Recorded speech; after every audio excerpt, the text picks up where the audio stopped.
14 April ही doctor Babasaheb आंबेडकरांच्या जयंतीचा दिवस. जयंतीचा दिवस हा असा उत्साहाने लोक साजरं करतात आणि आज या असणाऱ्या जयंतीच्या निमित्ताने जी काही मला 2-4 ठिकाणची माहिती आलेली आहे त्या याच्यामध्ये की आम्ही संविधान वाचू अशा रीतीचा एक प्रतिज्ञा काही जणांनी घेतली अशी परिस्थिती आहे. मी ही प्रगल्भता मानतो आणि व्यक्तीबरोबरच बाबासाहेब आता वैचारिक सुद्धा मान्य व्हायला लागलेले आहेत समाज व्यवस्थेमध्ये.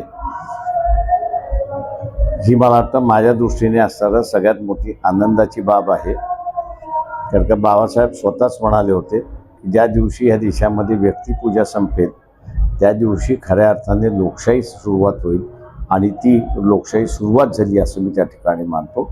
सर्व भारतीय नागरिकांना, परदेशातल्या नागरिकांना बाबासाहेब आंबेडकरांच्या जयंतीच्या निमित्ताने शुभेच्छा आणि आनंदित दिवस जावो ही अपेक्षा. ठळक घडामोडींसाठी देशोन्नती न्यूज चॅनलला सबस्क्राईब करा आणि बेल आयकॉन प्रेस करा. मुंबई, पुणे, नागपूर, मराठवाडा असो का विदर्भ, राजकीय, सामाजिक, शैक्षणिक क्षेत्र असो का क्रीडा, सर्वच घडामोडीचे विश्लेषण पाहायला विसरू नका. फक्त देशोन्नती न्यूजवर.